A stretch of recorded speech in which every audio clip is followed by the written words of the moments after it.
lá da escravidão, o povo hebreu da servidão, porque eles estavam debaixo de uma grande bênção, enquanto José estava vivo.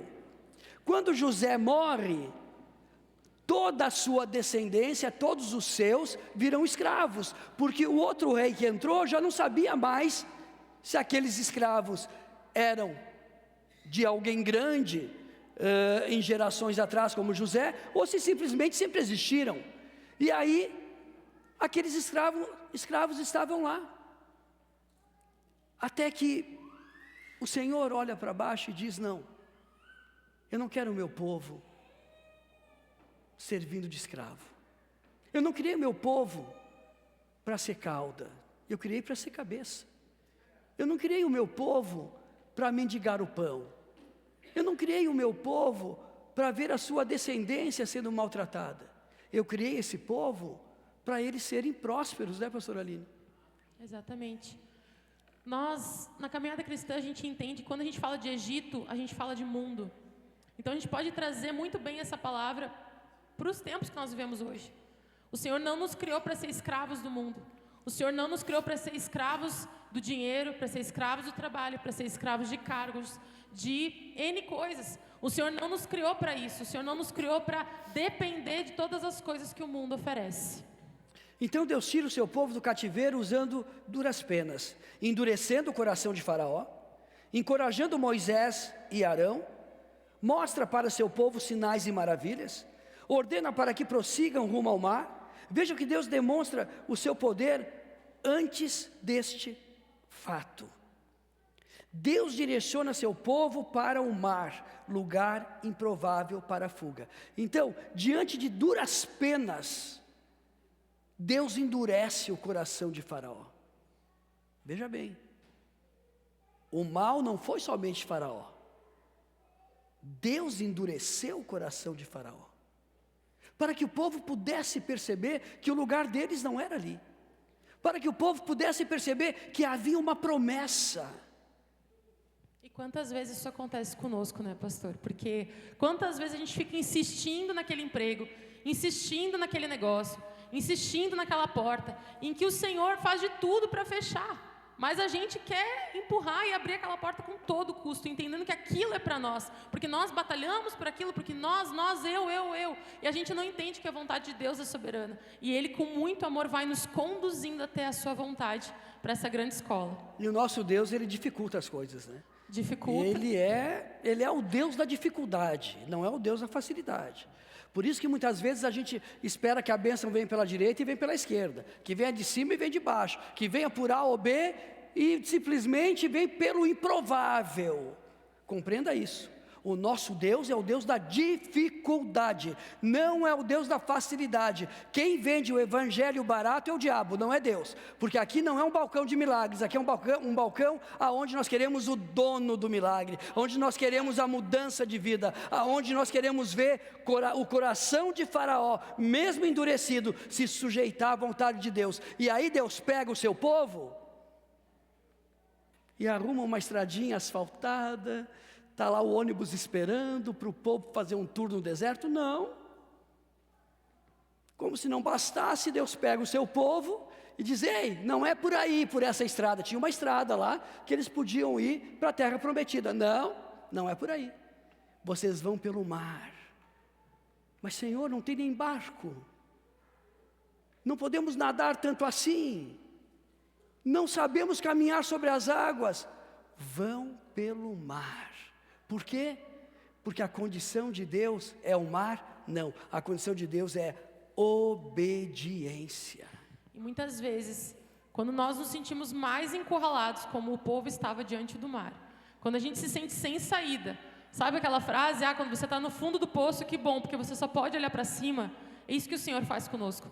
Ele não nos divide, Ele não quer que a gente divida a nossa atenção com outras coisas. A palavra de Deus vai dizer que o Espírito do Senhor arde em ciúmes por nós. E quando nós não estamos entregando tudo que nós temos, tudo que nós somos a Ele, pode ter certeza que Ele vai ter ciúmes daquilo que tu está colocando a tua atenção. E vai te encurralar a ponto de você não ter outra saída a não ser depender dEle. Então veja, aqui diz assim, Deus abre o mar para o seu povo passar. É um grande milagre. Ou seja, todos com adrenalina alta, a fé a mil, toda a esperança na nova vida, felizes por escaparem da morte, uns testemunhando para os outros a grande vitória. Nós somos assim também, todo mundo vendo apenas o mar se abrir, todo mundo vendo apenas a mão vitoriosa de Deus, todo mundo vendo apenas, Deus me tirou da escravidão, mas dali a pouco eles estavam murmurando e esquecendo de tudo isso.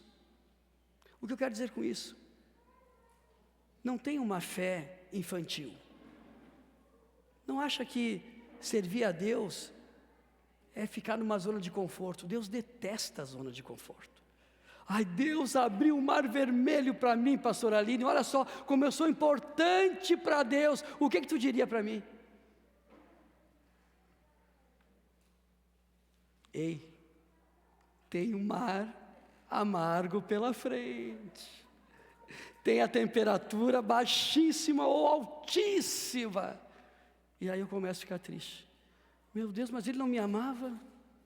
E o que tu me responde? Se eu te perguntar, ele não me amava? Por que tudo isso? O pai que ama corrige os seus filhos, ensina, conforme o que ele entende que é melhor. Porque se ele é um Deus onipresente, o mesmo Deus do meu presente é o Deus que já está lá no meu futuro.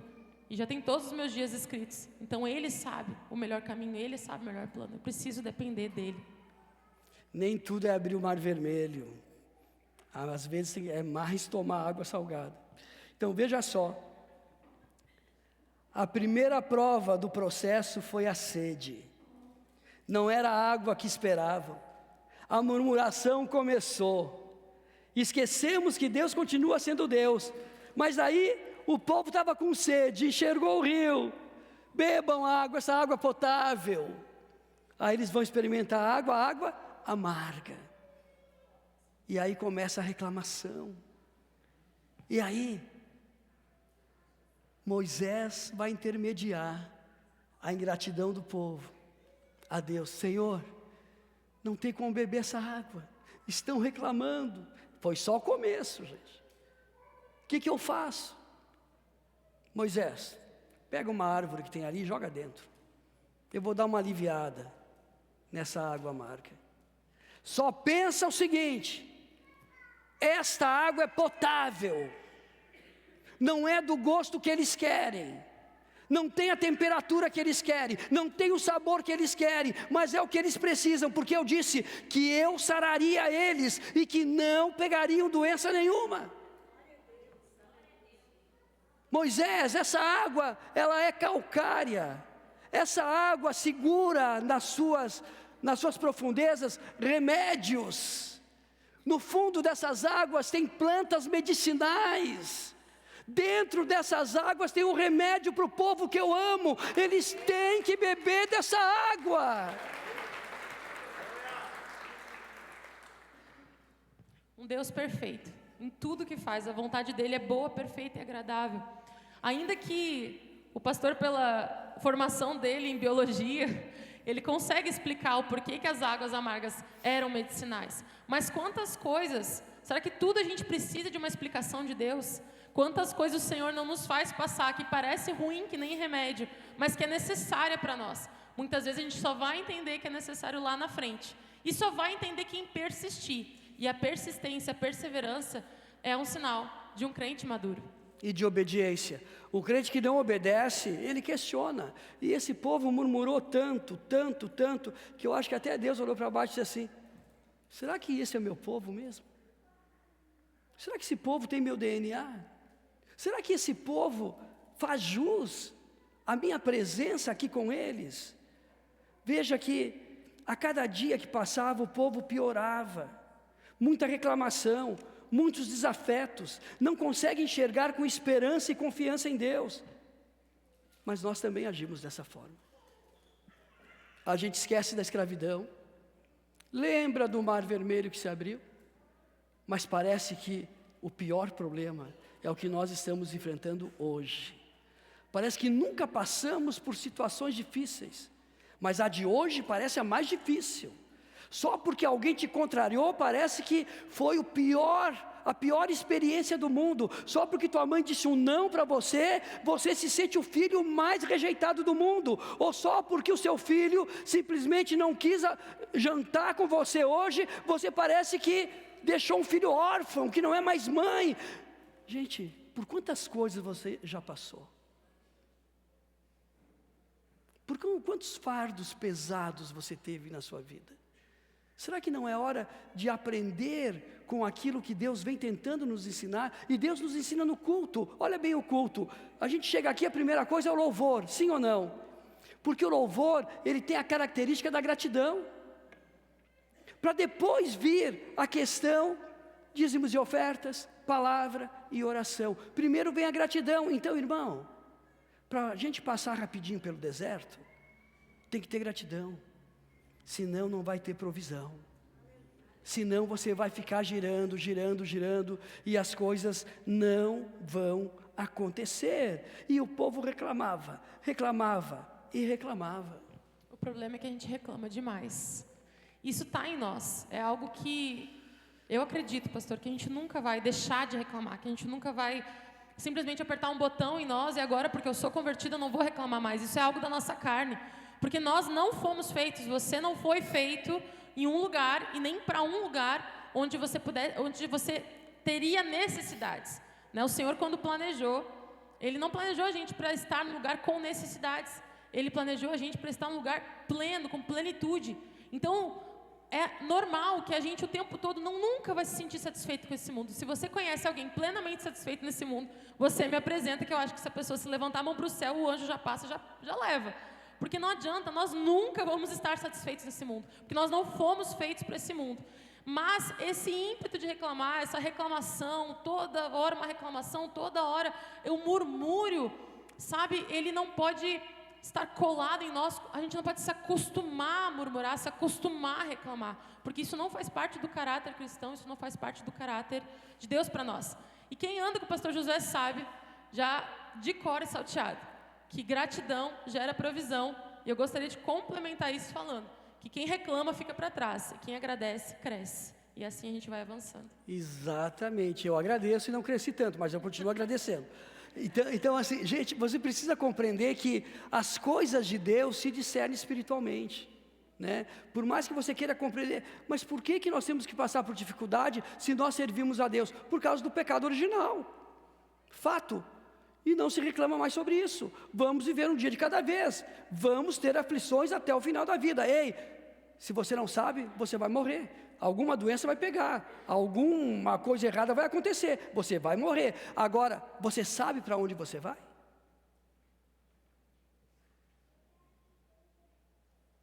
Então não adianta reclamar. Obedece. Porque obedecendo, eu vou beber a água amarga. Obedecendo, eu vou, passar algum tempo no deserto, mas vai ser pouquíssimo tempo. Obedecendo, eu vou compreender o porquê de cada situação na minha vida. Eu vou compreender o porquê de cada ciclo novo na minha vida. E eu vou começar a ter uma vida com gratidão, uma vida plena, uma vida onde eu compreendo a força de Deus na minha vida. Ou seja, Deus sempre vai suprir o seu povo. Deus materializa alimento, Deus condiciona o clima de dia e de noite, preserva as vestes e os seus bens. Será que esse povo sofreu injustamente? Será que nosso sofrimento e tempo no deserto não é pela murmuração? Compreenda isso. Deus levou seu povo para o lugar certo.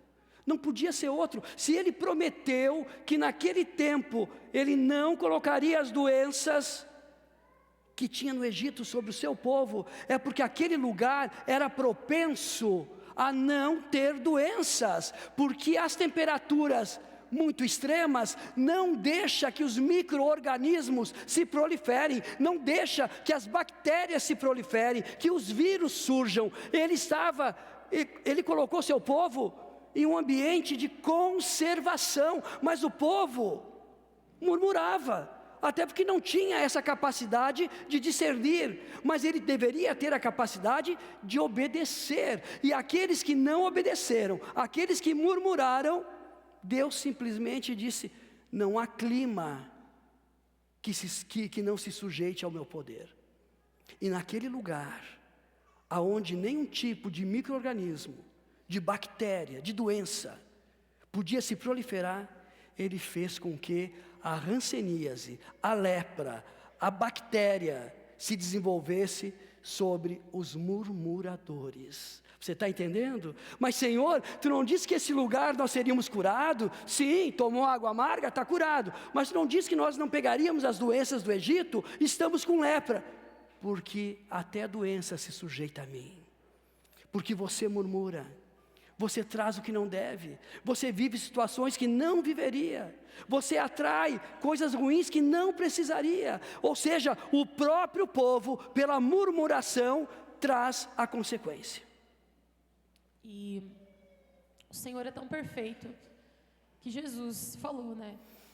Se você quiser me seguir, negue-se a si mesmo, tome a sua cruz e siga-me. E quantas vezes a gente reclama da cruz que nós temos que carregar?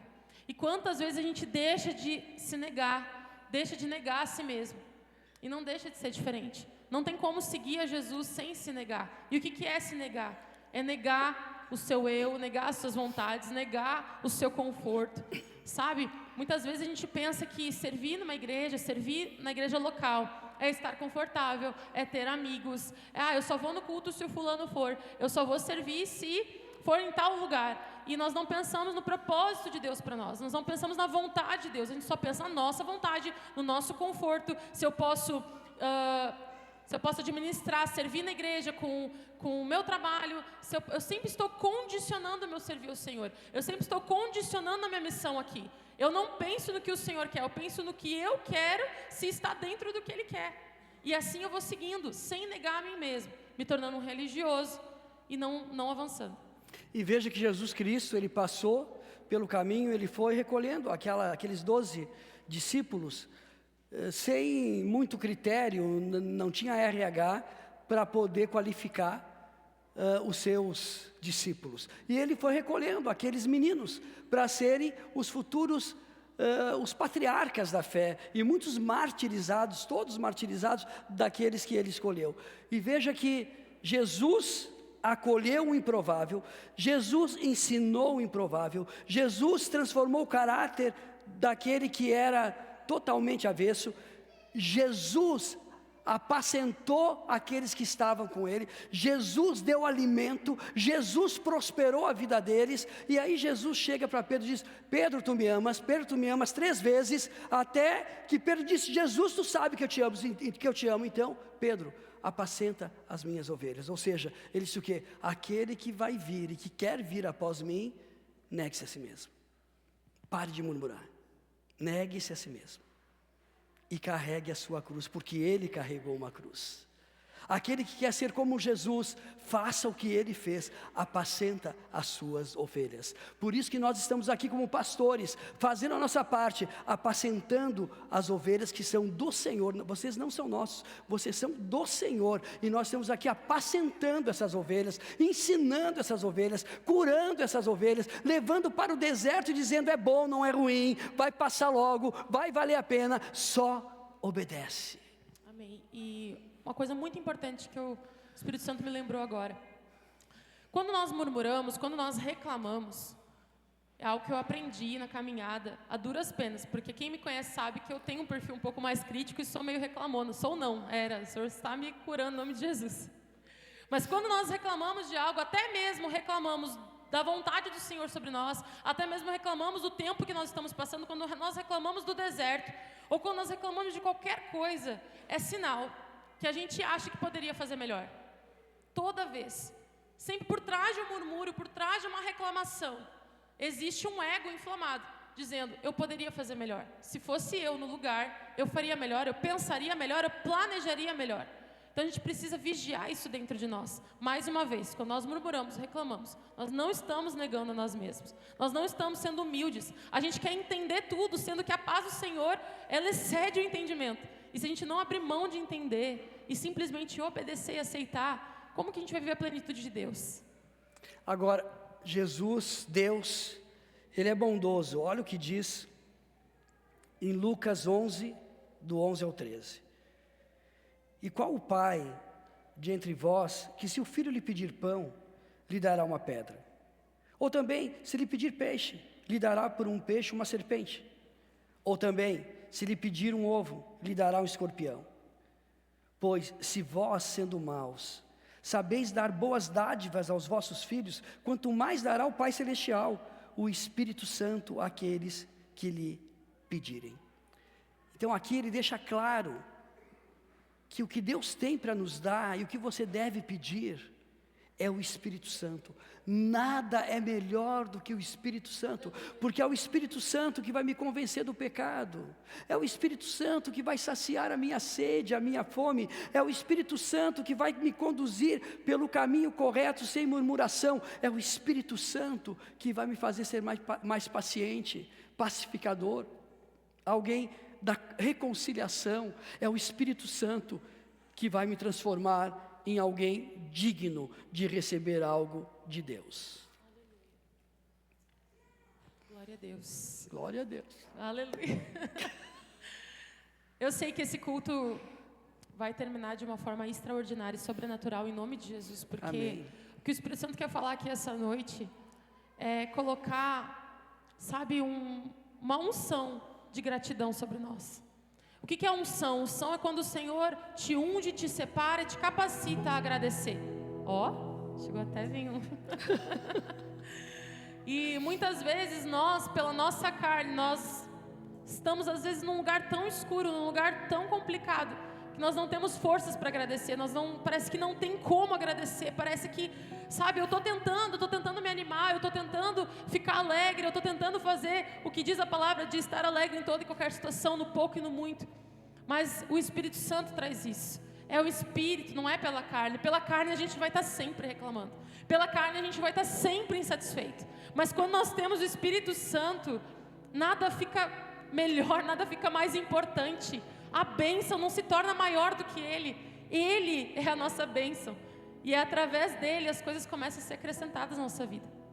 Agora imagina você, caminhando no deserto, com aquele sol escaldante, mas aí você tem a certeza de que Deus está com você, e Ele coloca uma nuvem sobre você, você se sente o filho, literalmente o filho, protegido, sabe, por mais calor que seja, Ele está te protegendo, o ambiente continua sendo o mesmo, mas Deus criou um ambiente único para você, aí chega a noite, e aquele frio que ninguém suporta, e aí Deus coloca uma coluna de fogo ao seu redor, mas você continua no mesmo ambiente, mas Ele faz um ambiente único para você, porque você é único para Deus, e Ele tem todo um cuidado, Ele tem um cuidado no detalhe, pela sua saúde, pelo seu bom-estar, pelo seu conforto, e aí chega o outro dia, você sente fome, e aí Ele manda vir do céu a comida, o cardápio que você pediu, e aquele cardápio te sacia, e você só tem que obedecer, só pegue a medida certa, que Deus vai continuar dando para você, a roupa não estraga, o calçado não fura, a sua saúde permanece a mesma, o seu ânimo permanece o mesmo, sem trabalhar, mas sem murmurar, e logo chega a terra prometida. É isso que Deus tem para você, é isso que Deus tem para mim, mesmo no deserto. Aleluia. Sabe o que isso me lembra, pastor?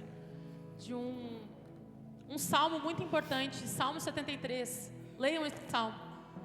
Eu chamei ele de o conflito de Asaf. É quando Asaf, que era um grande mestre de louvor, lá da época de Davi, ele se encontra num conflito muito grande.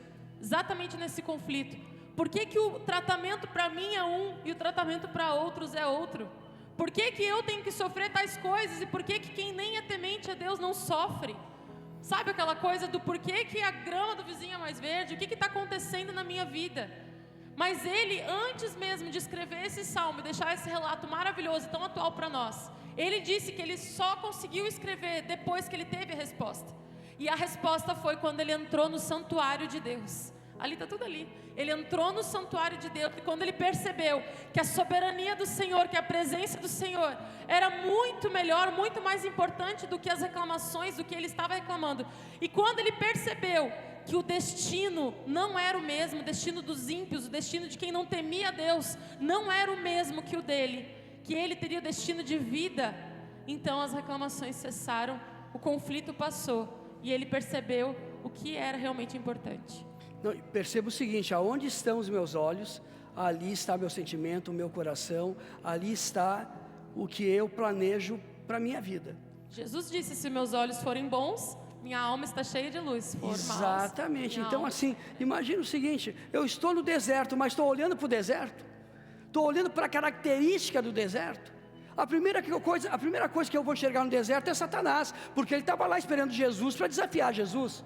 Então os meus olhos, embora eu esteja no deserto, ele não deve parar no deserto. Os meus olhos devem parar naquilo que Deus separa como sendo o meu chão, o meu habitat, como sendo ali a minha porção geográfica. Por mais que eu esteja inserido em um deserto, eu não faço parte desse deserto. Por mais que eu esteja inserido em um ambiente de guerra, eu não faço parte dessa guerra. Por mais que eu esteja inserido em um ambiente de enchente, eu não faço parte da enchente. Por mais que eu esteja inserido em um momento, em um tempo de catástrofes e pestes, eu não faço parte da catástrofe, nem das pestes, porque eu sou povo escolhido, sacerdócio santo. Glória a Deus, porque o nosso deserto não é destino, nunca vai ser, é uma escola, e toda escola tem um momento de se formar. O nosso deserto não é destino, em nome de Jesus. Glória a Deus. Então veja, em Números 33:8 diz assim, não diz assim, mas em Êxodo 15, 23 e 24, em número 33:8, cujas águas eram tão amargas que eles não podiam beber, é citado isso. Por conta disso, eles murmuravam contra Moisés, que sob a direção divina, lança na fonte uma certa árvore, que tira a sua amargura para que as pessoas bebessem dela. Lendo por aqui uma pesquisa sobre as águas de Mara, vi que ela é amarga até hoje. Ela é altamente medicinal, serve para melhorar os batimentos cardíacos, para problemas estomacais e altamente rica em minerais, que se chama dolomita e magnésio, e ela é 100% potável. Veja que Deus não simplesmente largou o povo lá, não, Ele esqueceu de mim, Ele me largou no deserto, Ele quer nos matar como muitos diziam. Não, Ele fez tudo certo.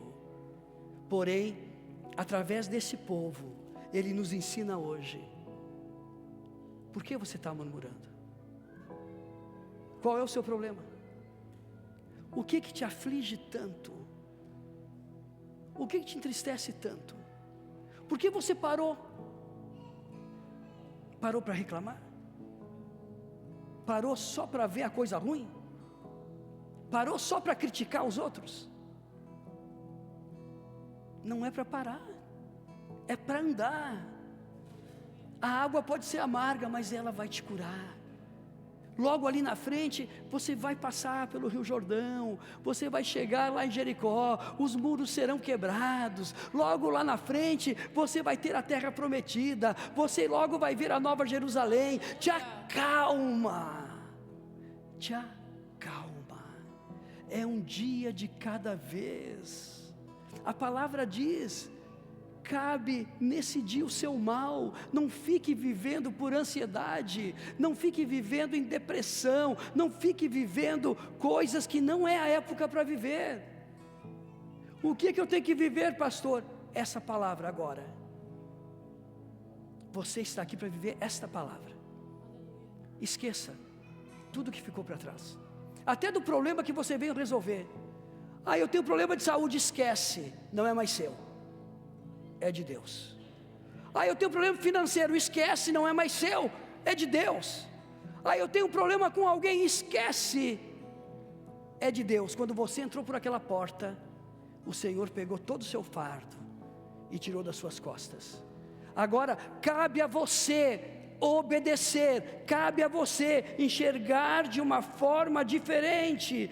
Deus não nos tira do cativeiro simplesmente, Ele mostra seus poderes e maravilhas, Ele condiciona a natureza a nosso favor. Antes de iniciar o processo no deserto, nos dá águas amargas para nos curar de todas as doenças, e nos leva para o deserto, para que nenhuma doença se prolifere em nosso organismo. Porém, foram 40 anos no deserto, por desobediência. Muitos morreram por doenças que no deserto jamais os atacariam. Exemplo, né? A irmã de Moisés, Miriam, e por aí vai. Então, assim, a conclusão, para dar um fechamento aqui, eu quero que você agradeça pelo deserto, porque só vai para o deserto o povo de Deus. Mais nenhum povo consegue ir para o deserto, porque lá é o laboratório, lá é o lugar aonde Deus faz os ajustes para depois nos liberar. O deserto é um lugar santo, o deserto é um lugar separado, o deserto é ali o lugar aonde nós somos desafiados e aprimorados. Agradeça o deserto. Aleluia, o deserto é lugar de aprender a colocar nossa alegria em Deus. O deserto é lugar de nós aprendermos que Jesus é caminho, verdade e vida. Quando nós estamos no deserto, nós estamos aceitando, porque vocês já pararam para pensar que quando a pessoa se converte, quando ela aceita Jesus, normalmente ela pensa que agora os meus problemas estão todos resolvidos, que agora eu não vou ter mais aflição, que agora eu não vou ter mais sofrimento, porque afinal de contas, eu estou andando com Jesus. Mas esquecem disso, de que andar com Jesus, seguir a Jesus, é negar a si mesmo, tomar a sua cruz e seguir, até o dia onde o reino será estabelecido, e como diz em Apocalipse, não haverá mais choro, não haverá mais dor, não haverá mais sofrimento, o próprio Cordeiro vai ser a luz do mundo, não haverá mais nem lua nem sol, e até esse dia chegar, nós temos a nossa cruz para carregar, mas junto com Ele, junto com o Espírito Santo, e é no caminho que nós encontramos a verdade, e a verdade nos mostra a vida em abundância que Ele desejou para nós. O deserto é a escola do Senhor, e é por isso que nós temos que agradecer por ela, por Ele, por esse deserto, pelas fases que nós temos que passar. É o que nos prepara para a bênção. Quantas pessoas você conhece? Talvez você está aqui com um problema financeiro, e deixa eu te perguntar, quantas pessoas você conhece que receberam uma grande bênção financeira e se afastaram do Senhor? Talvez você está aqui e também conhece pessoas que tudo que mais queriam era alguém para caminhar ao seu lado, e aí encontra o grande amor da sua vida, e o que acontece? Se afasta do Senhor. O Senhor sabe exatamente o que Ele tem para você, a escola que Ele tem para você, de acordo com o seu coração, porque na medida que você buscar, você vai encontrar. Mas o que você tem buscado? Então veja, hoje é uma noite de você compreender que no deserto também havia sarça ardente, e aquela sarça, ela pode estar aqui hoje, para que você possa se prostrar diante dela e conversar face a face com Jesus. No deserto havia um monte, aonde Moisés foi até lá, e quando voltou com o rosto glorificado. Você pode ser um Moisés dessa geração, você pode ser alguém mais obediente que todo o povo, e ter todas essas maravilhas à sua disposição. Então, enquanto o Ministério de Louvor se coloca aqui, eu quero te desafiar hoje a querer mergulhar nesse deserto e perguntar para Deus: Senhor, o que tu tem para mim? Por que eu estou nesse deserto? Por que eu estou passando por essas questões, essas dificuldades? Me fortalece, me anima, tira esse vício, tira esse medo, tira essa rebeldia, tira essa maneira de pensar. Eu quero dizer para você que você está aqui para ser amado, para ser recebido de braços abertos, independente de qualquer coisa. Vinde como está. Mas no momento que você chega neste lugar, queira mudar, queira virar a chave da sua vida.